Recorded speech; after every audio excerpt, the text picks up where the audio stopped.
নমস্কাৰ news any 365 লৈ আপোনাক স্বাগতম জনাইছো ডাঙৰীয়া প্ৰথমতে মই আপোনাক প্ৰশ্ন দিম যে তিনিচুকীয়াত যি তিৰাপ ট্ৰাইবেল বেল্ট আছে সেই বেল্টৰ অজনজাতীয় লোকক কেবিনেট সুৰক্ষিত শ্ৰেণী ঘোষণা কৰাৰ আপোনালোকে বিৰোধিতা কৰিছে কাৰণ কি হয় আমি অসমৰ জনজাতি সংগঠনসমূহৰ সমন্বয়ৰক্ষী সমিতিয়ে 31 জুলাই তাৰিখে অসম চৰকাৰৰ কেবিনেটে আহোম, মৰাণ, মটক, কোচ ৰাজবংশী, চাহ বাগানীয়া আৰু গোৰ্খাসকলক তিৰাপ ট্ৰাইবেল বেল্টত প্ৰটেক্টেড ক্লাছ হিচাপে সন্নিৱিষ্ট কৰাৰ যি সিদ্ধান্ত, এই সিদ্ধান্তক আমি বিৰোধ কৰিছোঁ। আৰু বিৰোধ কৰাৰ মূল কথাটো হ'ল যে তাত এই ট্ৰাইবেল বেল্ট ব্লক গঠন হৈছিলে 1951ত 30 মাৰ্চ তাৰিখে, আৰু তাত ক্ষুদ্ৰ ক্ষুদ্ৰ মাইক্ৰস্কপিক ট্ৰাইবেলসকল বসবাস কৰে। এইটো তিৰাপ হৈছে এটা ট্ৰান্সফাৰ্ড এৰিয়া, আৰু ইয়াত চিংফো, টাংচা, টাইফাকে, টাইটুৰুং, টাইখামিয়াং, চেমা, টাংচা আদি ক্ষুদ্ৰ ক্ষুদ্ৰ জনজাতি জনগোষ্ঠীয়ে বসবাস কৰে। আৰু ইয়াৰ সৰ্বমুঠ মাটিকালি 2,90,400 বিঘা। আৰু 51 চনত যেতিয়া ট্ৰাইবেল বেল্ট গঠন কৰিছিলে, তিৰাপ ট্ৰাইবেল বেল্ট, এই তিৰাপ ট্ৰাইবেল বেল্টৰ সৰ্বমুঠ গাঁও আছিলে 62খন। তো এই 62খন গাঁৱত এই ক্ষুদ্ৰ ক্ষুদ্ৰ ভূমিপুত্ৰ জনজাতিসকলে নিজা ভাষা সংস্কৃতিলৈ বসবাস কৰি আছে। আজি ট্ৰাইবেল বেল্ট ব্লক গঠন কৰাৰ যিটো উদ্দেশ্য আছিলে যে পুৰণিকলীয়া যি অৱস্থা, মানে প্ৰিমিটিভ অৱস্থা, আৰু যিবিলাক জনগোষ্ঠী আৰ্থসামাজিকভাৱে শৈক্ষিকভাৱে পিছপৰা, নিজৰ উন্নয়নৰ প্ৰতি নিজে লক্ষ্য কৰিব নোৱাৰা এটা অৱস্থা বা নিজৰ কল্যাণৰ প্ৰতি চকু দিব নোৱাৰা অৱস্থাত থকা ট্ৰাইবেল বা অন্যান্য পিছপৰা জনগোষ্ঠীক সামৰি পেলাই প্ৰটেক্টেড ক্লাছ বনাইছিলে আৰু ট্ৰাইবেল বেল্ট ব্লক গঠন কৰিছিলে। ইয়াৰ আৰু এটা উদ্দেশ্য আছিল যে ভূমিলোভী বহিৰাগত ইণ্ডাষ্ট্ৰিয়েলিষ্ট বা কেপিটেলিষ্ট বা আন আগবাঢ়ি যোৱা, শৈক্ষিকভাৱে আৰ্থসামাজিকভাৱে সাংস্কৃতিকভাৱে আগবাঢ়ি যোৱা জনগোষ্ঠীবিলাকৰ আগ্ৰাসনৰ পৰা ট্ৰাইবেল আৰু আদাৰ বেকৱাৰ্ড ক্লাছেছ কমিউনিটিবিলাকৰ ভূমিটো ৰক্ষণাবেক্ষণ দিয়া, সুৰক্ষা কৰা, মূল উদ্দেশ্য আছিল এইটো। আৰু ট্ৰাইবেল বেল্ট ব্লক যেতিয়া গঠন কৰিছিলে তেতিয়াৰে পৰা যিবিলাক জনগোষ্ঠীৰ লোক তাত আছিল তেওঁলোকো প্ৰটেক্টেড হয়, তেওঁলোকো বৈধ, তেওঁলোকে বনাফাইড, তেওঁলোকেও ট্ৰাইবেল বেল্ট ব্লকৰ ভিতৰত ভূমি ক্ৰয় বিক্ৰয় কৰিব পৰা ক্ষমতাটো চেপ্টাৰ 10 দিছে। অসম ভূমি আৰু ৰাজহ আইনৰ 10ম অধ্যায়ে তেওঁলোককো অধিকাৰটো প্ৰদান কৰিছে। এতিয়া ঘটনাটো হ'ল ট্ৰাইবেল বেল্ট ব্লক গঠন কৰাৰ পিছত যিবিলাক লোক আহিছে তেওঁলোক হৈছে এনক্ৰচাৰ, তেওঁলোক এনক্ৰচ কৰিছে, তেওঁলোক বেদখলকাৰী, আৰু চেপ্টাৰ 10ৰ মতে তেওঁলোকক এভিক কৰিব লাগে। আৰু এই এভিকশ্যনৰ কাৰণে আমি ট্ৰাইবেল সংঘ বা ট্ৰাইবেল ষ্টুডেণ্ট অৰ্গেনাইজেশ্যনবিলাকে আমি দীঘলীয়া সময় আমি দাবী দুবা কৰি আহিছোঁ।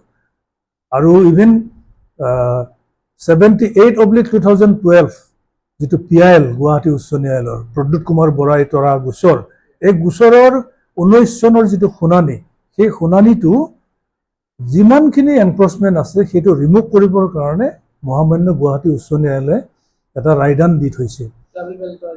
য়েছ, সেই ৰায়দানক মান্যতা দি চৰকাৰে এনক্ৰচাৰবিলাকক ৰিমুভহে কৰিব লাগে, কিন্তু ৰিমুভ নকৰি আজি সেই যিবিলাক এনক্ৰচ আছিলে এনক্ৰচাৰবিলাকক আজি বৈধ কৰি পেলাইছে।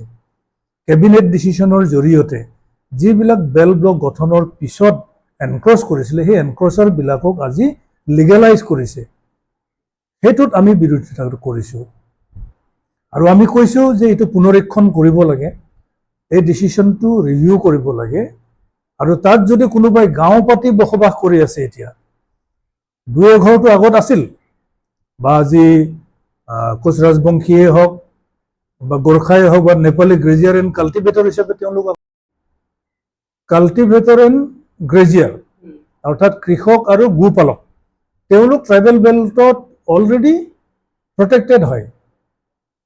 কিন্তু আমি জনাত তিৰাপ ট্ৰাইবেল বেল্ট ব্লক যেতিয়া গঠন হৈছিল 51 চনত তাৰ সৰ্বমুঠ জনসংখ্যাৰ 0.6%হে তাত নেপালী গ্ৰেজিয়াৰ এণ্ড কাল্টিভেটৰ আছিল। কিন্তু সময় যোৱাৰ লগে লগে 51ৰ পিছত আজিৰ তাৰিখলৈকে তাত লাৰ্জ স্কেল এনক্ৰচমেণ্ট হৈছে, যাৰ কাৰণে তাত গোৰ্খা সম্প্ৰদায় টোটেল পপুলেশ্যনৰ আধাতকৈও বেছি তাত এনক্ৰচ কৰিছে আৰু তেওঁলোক এনক্ৰচাৰ হয়। দে আৰ লাইবল টু বি এভিক্টেড, কিন্তু তেওঁলোকক এভিক্ট কৰা হোৱা নাই, আজি তেওঁলোকক লিগেলাইজ কৰা হ'ল। সেইকাৰণে আমি কৈছোঁ যে তিৰাপ ট্ৰাইবেল বেল্টৰ যিখিনি ক্ষুদ্ৰ ক্ষুদ্ৰ জাতি জনগোষ্ঠী আছে, যিবিলাক এবৰিজিনেল ট্ৰাইবেল আছে, এই ট্ৰাইবেলবিলাকৰ ভূমি সুৰক্ষিত কৰিবৰ কাৰণে যদি কোনোবা জনগোষ্ঠীয়ে গাঁও পাতি বাস কৰি আছে, সেই অঞ্চলটোক কাটি দিব লাগে, সেই অঞ্চলটোক ট্ৰাইবেল বেল্ট ব্লকৰ পৰা বাহিৰলৈ দি দিব লাগে, ডিনটিফাই কৰিব লাগে। ডিনটিফাই কৰি এৰিয়া ভিত্তিক ডিনটিফাই কৰি পেলাই এক্সিষ্টিং যি ট্ৰাইবেল এৰিয়া আছে, ট্ৰাইবেল বেল্ট এৰিয়া আছে, য'ত নেকি ট্ৰাইবেল মানুহখিনি আজিও ইনটেক্ট আছে, সেইখিনি এৰিয়া ইনটেক্ট ৰাখি পেলাই ট্ৰাইবেল ব্লকটো নতুনকৈ ঘোষণা কৰি দিব লাগে। যদি তাত লাৰ্জ স্কেল এনক্ৰচমেণ্ট হ'ল, তাত তেওঁলোকক যদি খেদি পঠিওৱাৰ কোনো ৰাস্তা নাই, তেতিয়াহ'লে সেই এৰিয়াটোকে তাৰ পৰা এক্সক্লুড কৰি দিব লাগে। যদি আহোম পপুলেটেড এৰিয়া আছে, কোচ ৰাজবংশী পপুলেটেড এৰিয়া আছে, মৰণ মটক পপুলেটেড এৰিয়া যদি আছে, গোৰ্খা পপুলেটেড এৰিয়া যদি আছে, তেতিয়াহ'লে সেই এৰিয়াটো এক্সক্লুড কৰিব লাগে, বাহিৰ কৰি দিব লাগে ট্ৰাইবেল ব্লকৰ পৰা। তিৰাপ ট্ৰাইবেল বেল্টটো ইনটেক্ট ৰাখিব লাগে। বাকী যিবিলাক নন প্ৰটেক্টেড ক্লাছ তাত যদি বাঢ়ি গৈছে, সেই এৰিয়াখিনিকে আমি এক্সক্লুড কৰিবৰ কাৰণে দাবী জনাইছোঁ। আৰু ইয়াৰ কাৰণে 31 জুলাই তাৰিখে যিটো কেবিনেট ডিচিশ্যন, সেই ডিচিশ্যনটোক আমি ৰিভিউ কৰিবৰ কাৰণে আমি চৰকাৰক আহ্বান জনাইছোঁ। আৰু এই যিহেতু স্পৰ্শকাতৰ বিষয়, এই বিষয়ত আমি সন্মুখীকৈ এটা যাতে আমি আলোচনা কৰাৰ এটা সুযোগ পাওঁ, গতিকে এটা চিফ মিনিষ্টাৰৰ লেভেলত এটা ডিছকাশ্যন আমি ডিমাণ্ড কৰিছোঁ। এটা অভিযোগ উঠিছে যে স্থানীয় বিধায়ক ভাস্কৰ শৰ্মাৰ কাৰণেহে এইটো লিগেলাইজ কৰা হৈছে। কিভাৱে এইটো যে ইয়াতে লিগেলাইজ কৰিবলৈ লৈছে, এইটো ৰাজনৈতিক মুনাফাৰ কাৰণে ইলেকশ্যন আহি আছে, সেইকাৰণে সিহঁতে এইটো কৰিব বিচাৰিছে। স্থানীয় ৰাইজে সেইটো অভিযোগ কৰিছে। যোৱাকালি তেওঁলোকে সংবাদ মেলত তিৰাপৰ বা মাৰ্ঘাৰিটা চাব ডিভিজনৰ যিমানখিনি ট্ৰাইবেল অৰ্গেনাইজেশ্যনছ আছে, TMPK, ট্ৰাইবেল সংঘ, মান্তা স্পিকিং, চেমা, টাংচা ষ্টুডেণ্টছ ইউনিয়ন বা চিংফো ষ্টুডেণ্টছ ইউনিয়ন, খামতি ষ্টুডেণ্টছ ইউনিয়নে এইটো অভিযোগ উত্থাপন কৰিছে যে বৰ্তমানৰ বিধায়ক ভাস্কৰ শৰ্মাই তেওঁৰ ভোট বেংকটো ইনটেক্ট ৰাখিবৰ কাৰণে এই মডিফিকেশ্যনটো আনিছে বা নতুন প্ৰটেক্টেড ক্লাছবিলাক আনিছে। বিশেষকৈ গোৰ্খা জনগোষ্ঠী, তাত নেকি যাৰ সংখ্যা আছিল 0.06% পপুলেশ্যন, মানে ক্ৰিয়েশ্যনৰ সময়ত, ট্ৰাইবেল বেল্ট ব্লক গঠন কৰাৰ সময়ত, আজি তেওঁলোকৰ মানে জনসংখ্যা যথেষ্ট বৃদ্ধি হৈছে, অৰ্থাৎ তাত এনক্ৰচমেণ্ট হৈছে।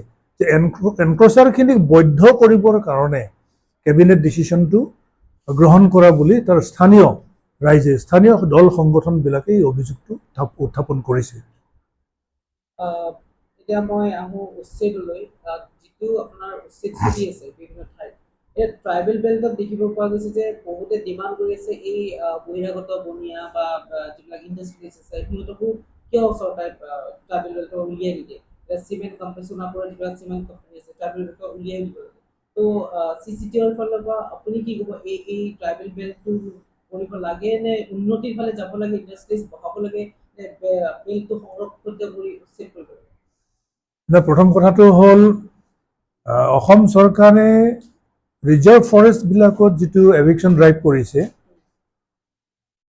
বিশেষকৈ নন ইণ্ডিজিনাছ পিপুলক এভিক্ট কৰাৰ যি প্ৰক্ৰিয়া, সেই প্ৰক্ৰিয়াটোক আমি CC2I পূৰ্ণ সমৰ্থন আগবঢ়াইছোঁ আৰু আমি আদৰণি জনাইছোঁ। আৰু একেখিনি সময়তেই যিহেতু মানে হাইকোৰ্টৰো এটা জাজমেণ্ট আছে যে অসমৰ ট্ৰাইবেল বেল্ট ব্লকবিলাকত সংঘটিত হোৱা এনক্ৰচমেণ্টবিলাক ৰিমুভ কৰিব লাগে বুলি হাইকোৰ্টে কৈছে।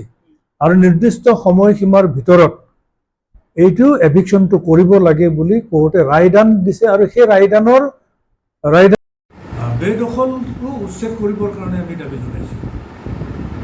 সেই দাবীটো আমাৰ আছে, কিন্তু আমি দেখিছোঁ যে ট্ৰাইবেল বেল্ট ব্লকবিলাকত সংগঠিত হোৱা এনক্ৰচমেণ্টবিলাক উচ্ছেদ কৰিবৰ কাৰণে চৰকাৰে কোনো ধৰণৰ পদক্ষেপ দেখিবলৈ পাইছোঁ যে বিগত সময়ত আমি ট্ৰাইবেল সংঘ আৰু CC2I বিভিন্ন ধৰণৰ সংগ্ৰামী কাৰ্যসূচীৰ জৰিয়তে চৰকাৰক দাবী দুবা জনোৱাৰ পিছত committee on welfare of SC ST Assam legislative assembly তেওঁলোকে এটা পৰ্যায়ত গৈ দুটা ইণ্ডাষ্ট্ৰী এভিকশ্যন কৰিবৰ কাৰণে এটা প্ৰশাসনক তেওঁলোকে হুকুম দিছিলে আৰু সেই হুকুম মৰ্মে এভিকশ্যন কৰিবৰ কাৰণে গোটেই প্ৰস্তুতিও চলিছিল, কিন্তু এটা সময়ত সেইটো স্থবিৰ হৈ গ'ল। সেইটো অসম চৰকাৰে বাধা দি ৰাখিলে, কাৰণ ইতিমধ্যে ইয়াতে এডভান্টেজ আছাম অনুষ্ঠিত কৰাৰ পিছত অসমত দেশী বিদেশী উদ্যোগপতিসকলে 5 লাখ কোটি টকা বিনিয়োগ কৰাৰ যি প্ৰতিশ্ৰুতি প্ৰদান কৰিছে, সেইটো কাৰণত ছুপাৰলাইট আৰু পূৰ্বাঞ্চল চিমেণ্টক আজিলৈকে উচ্ছেদ কৰা নাই। অথচ আমি বাৰম্বাৰ দাবী জনাই অহা স্বত্তেও এই দুটা ইণ্ডাষ্ট্ৰী এতিয়ালৈকে উচ্ছেদ কৰা নাই। এতিয়াও আমি দাবী কৰিছোঁ যে সুপ্ৰিম কোৰ্টৰ যিটো ৰায়, সেই ৰায়দানক মান্যতা প্ৰদান কৰি ট্ৰাইবেল বেল্ট ব্লকৰ এনক্ৰচমেণ্টবিলাক ৰিমুভ কৰিব লাগে। মই এটা অনুভৱ কৰি আছোঁ, ৰিচেণ্টলি নৱকৰণীয়ে আপোনালোকক CCTV অভিযোগ দিছে যে তেওঁৰ যিমান আজি দুৰ্দশা হ'ল CCTVৰ কাৰণে হ'ল, কাৰণ সিহঁতে প্ৰমাণ পত্ৰ দিলে। তো আপুনি কি স্পষ্টীকৰণ দিব? নৱকৰণীয়া ডাঙৰীয়া তেওঁ নিজকে বড়ো কছাৰী চাবকাষ্ট হিচাপে কাষ্ট চাৰ্টিফিকেট ল'লে। কাষ্ট চাৰ্টিফিকেট লোৱাৰ পিছত তেওঁৰ এক্টিভিটিটো কিন্তু টোটেলি এণ্টি ট্ৰাইবেল আমি দেখিবলৈ পালোঁ। Anti Bodo, anti tribal, anti indigenous তেওঁৰ এক্টিভিটি। 10 বছৰীয়া যি MPৰ কাৰ্যকাল, কোকৰাঝাৰ ST ৰিজাৰ্ভ সমষ্টিত তেওঁ জিকিলে, ST হিচাপে জিকিলে। পিছত তেওঁৰ যিটো এক্টিভিটি জনজাতিসকলৰ বিৰুদ্ধে গ'ল, যাৰ কাৰণে কিছুমান সচেতন ব্যক্তিয়ে তেওঁ ছেটেল ট্ৰাইব ষ্টেটাছটো চেলেঞ্জ কৰিছিলে গুৱাহাটী হাইকোৰ্টত, আৰু হাইকোৰ্টত চেলেঞ্জ কৰাৰ পিছত তেওঁ নিজকে বড়ো কছাৰী হিচাপে এষ্টাব্লিছ কৰিব নোৱাৰিলে। ফলস্বৰূপে তেওঁৰ কাষ্ট চাৰ্টিফিকেটটো কেঞ্চেল হৈ গ'ল। কেঞ্চেল হোৱাৰ কাৰণে তেওঁ লাষ্ট 2024 পাৰ্লিয়ামেণ্ট ইলেকশ্যনত তেওঁ কোকৰাঝাৰৰ পৰা কণ্টেষ্ট কৰিব নোৱাৰিলে, তেওঁৰ নমিনেশ্যন ৰিজেক্ট হ'ল। এইটো চিম্পল কথা। তেওঁ ট্ৰাইবেল হিচাপে নিজক প্ৰমাণ কৰিব নোৱাৰিলে কোৰ্টৰ মজিয়াত, আৰু যিটো ষ্টেট লেভেল স্ক্ৰুটিনি কমিটি, তেওঁলোকৰ সন্মুখত তেওঁ নিজকে বড়ো কছাৰী হিচাপে এষ্টাব্লিছ কৰিব নোৱাৰে। তেওঁ সৰু কোচ হিচাপে ওলাল। তেওঁৰ লিগেচিটো সৰু কোচ হিচাপে যেতিয়া এষ্টাব্লিছ হ'ল, সৰু কোচ বা শৰণীয়া কছাৰীসকল আজিৰ তাৰিখত ST নহয়, ST লিষ্টত এনলিষ্টেড নহয়, যাৰ কাৰণে তেওঁ লাষ্ট ইলেকশ্যনত কণ্টেষ্ট কৰিব নোৱাৰিলে। নাই, ইলেকশ্যনটো খেলিব পাৰিব, জেনেৰেল চিটত পাৰিব, ST চিটত নোৱাৰে। Stay informed, stay ahead. News Any 365.